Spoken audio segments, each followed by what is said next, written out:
بسم اللہ الرحمن الرحیم الحمد للہ رب العالمین والصلاة والسلام علی اشرف الانبیاء والمرسلین محمد وآلہ واصحابہ اجمعین اما بعد۔ محترم سامعین کرام، آپ کے سامنے ایمان کے فضائل سے متعلق کئی احادیث آ چکی ہیں۔ آج بھی ہم آپ کے سامنے ایک حدیث پیش کریں گے جس میں اس بات کی صراحت ہے کہ جہاں کہیں بھی قرآن و حدیث میں صرف لا الہ الا اللہ کا اطلاق ہوا ہے تو اس سے مراد پوری شہادت ہے، یعنی اللہ تعالیٰ کے اکیلے معبود برحق ہونے کی شہادت اور حضرت محمد صلی اللہ علیہ وسلم کے رسول ہونے کی شہادت بھی مراد ہے۔ تو آج کی حدیث میں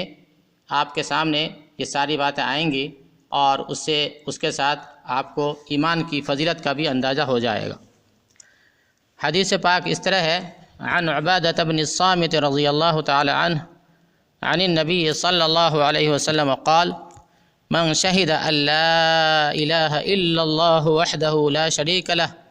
وان محمدا عبدہ ورسولہ وان عیسیٰ عبد اللہ ورسولہ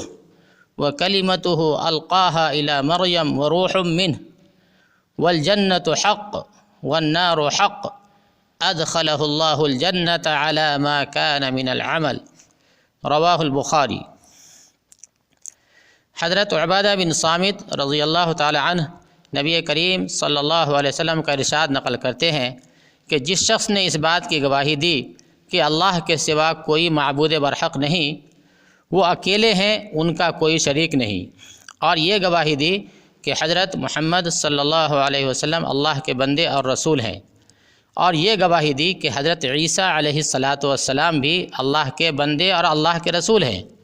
اور اللہ کا کلمہ ہیں،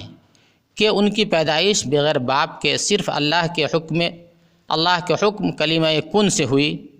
اور اللہ تعالیٰ کی طرف سے وہ ایک روح یعنی جان ہے جس جان کو حضرت جبرائیل علیہ السلام کی پھونک کے ذریعے حضرت مریم علیہ السلام کے بطن تک پہنچایا گیا،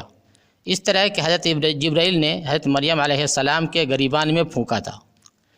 اور یہ گواہی دے کہ جنت برحق ہے اور دوزخ برحق ہے۔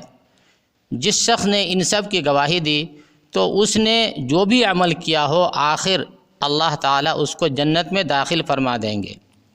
یہ ہوئی حدیث پاک۔ اب اس حدیث پاک میں ایک لفظ ہے علی ما کان من العمل، علی ما کان من العمل، تو اس کا دو مطلب ہے۔ ایک یہ کہ اگر شرک کے علاوہ کوئی گناہ ہوگی بھی تو یا تو اللہ تعالیٰ اس عظیم الشان گواہی کی وجہ سے اپنے فضل و کرم سے اس کو معاف فرما دیں گے اور اس کو جنت میں داخلہ نصیب فرما دیں گے، یا یہ کہ گناہ کی سزا کاٹ کر آخرکار اس کو جنت میں داخلہ نصیب ہو جائے گا، یعنی ایسی عظیم الشان گواہی دینے والا شخص کافر و مشرک کی طرح ہمیشہ کا جہنمی نہیں ہوگا۔ دوسرا مطلب یہ بیان کیا گیا ہے کہ وہ اپنے عمل کے مطابق جنت کے درجہ میں ہوگا، کیونکہ جنت میں مختلف درجات ہیں، تو ایسی گواہی دینے والا اپنے عمل کے مطابق جو بھی اس کا درجہ عند اللہ مناسب ہوگا اس درجہ میں ہوگا۔ امید کرتا ہوں کہ آپ کے سامنے حدیث کی تشریح پوری طور پہ آ چکی ہے۔ اللہ تعالی ہم سب کا خاتمہ بالخیر فرمائے۔ وآخر دعوانا ان الحمد للہ رب العالمین۔